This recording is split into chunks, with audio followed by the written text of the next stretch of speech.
Bienvenidos a Brenei Academy, mi nombre es Tubia. Estamos estudiando qué libros de la Torá corresponde, y está bien, que Brenei estudien. A pesar de que ya explicamos montones de veces que no deberían estudiar Torá, etc. Ok, pero ahora estamos hilando más fino, por así decir, para entender qué partes de la Torá efectivamente sí se pueden estudiar.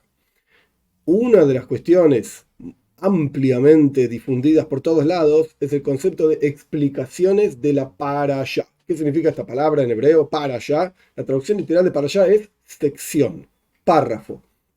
La Torá, el texto de la Torá, el rollo de la Torá, está dividido en párrafos. Cuando uno observa dentro del rollo, ve que cada tanto hay interrupciones y parecen como párrafos, a veces más largos, a veces más cortos, etc. Pero hay párrafos. Esto es una de las explicaciones del concepto parashá. Pero en general, parashá se refiere a una sección compuesta por muchos párrafos, de estos que yo mencioné anteriormente, que nuestros sabios explican que Ezra HaSofer, es decir, en la construcción del segundo templo, de hecho hay un libro de la Biblia, del Tanaj, que se llama Ezra. Ezra separó la Torá en diferentes secciones. ¿Para qué? Para ser leída sección por sección, que no tiene nada que ver con los números de capítulos y números de versículos. Los números de capítulos y versículos es algo totalmente posterior, que en realidad no pertenece al pueblo de Israel, sino que lo adoptamos para poder tener un código en común de decir, bueno, en tal capítulo, en tal versículo. Pero en realidad la Torá no está dividida en capítulos y, si uno profundiza, tampoco está dividida en versículos. Pero bueno, esta es otra cuestión para analizar muchísimo más profundo. Parashot, las secciones son aquellas partes compuestas de muchos párrafos que son, como por así decir, una construcción, una cápsula de un tema o varios temas específicos que Ezra, junto con su juzgado, no es que él estaba solo, tenía los hombres de la gran asamblea, eran 120 sabios y había también profetas, etc. Los últimos profetas de la historia del pueblo de Israel. Ellos separaron la Torá en parashot. Hay diferentes costumbres sobre cómo se lee en los sábados en la sinagoga esta Torá. Hay quienes, esto lo trae Maimónides, es interesante, no conozco a nadie que lo haga, pero hay quienes lo leen en 3 años. Entonces pasan 3 años hasta que leen todo el texto de la Torá, etc. Pero la costumbre más esparcida por todos lados es que se lee en un año.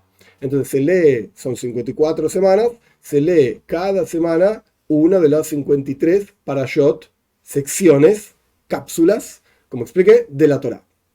Pero he aquí, hay fiestas en el medio del año que corresponde leer aquello que tiene que ver con esa fiesta, como Pesach, Shavuot, sea lo que fuera que son esas fiestas, no importa. Pero cuando llega esa fiesta, se lee en el sábado que corresponde a esa fiesta, no la parashá que corresponde al ciclo normal de lectura, para terminar toda la Torá en un año, sino que se lee lo que tiene que ver con esa fiesta. Entonces se van generando como huecos, por eso a veces se leen 2 parashot juntas, a veces no, depende del año, si el año tiene 12 meses, 13 meses, y ahora no voy a entrar en estos detalles. Sea como fuere, hay montones, yo diría cientos de libros en español, en inglés, en chino, en lo que sea, explicando enseñanzas, porque al final la Torá, la palabra Torá, esto ya lo expliqué alguna vez, viene de la palabra Hora, que significa enseñanza, explicando enseñanzas de la parashá de la semana. Oh, ahora entendemos qué es la parashá de la semana.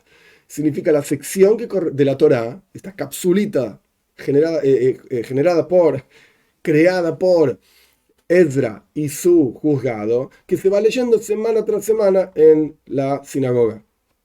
Ahora bien, yo diría que la gran mayoría, sino todos los libros que explican asuntos de la parashá de la semana, incluyendo a veces asuntos muy profundos, como por ejemplo libros de charlas del Rebbe. Hay un libro de la editorial Bnei Sholem, se llama Joyas de la Corona. Son traducciones de charlas profundas del Rebbe sobre asuntos de la parashá de la semana con una profundidad enorme.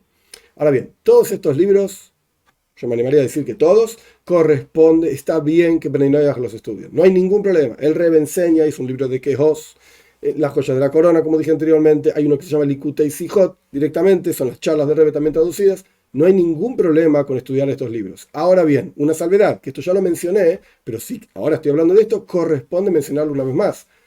Cuando el texto, sea lo que fuera que está diciendo, si el texto enseña que hay que ser una buena persona, no hay que mentir, hay que ser íntegro con Dios, ok, está perfecto, para Bnei Noach también se aplica todo esto. Pero si el texto lleva a la persona, por ejemplo, a observar el Shabbat. A partir de esta explicación que dimos tan bella y tan profunda y tan linda, todos tenemos que ir a cumplir el Shabbat. Pues un momento, esto no se aplica para Bnei Noach.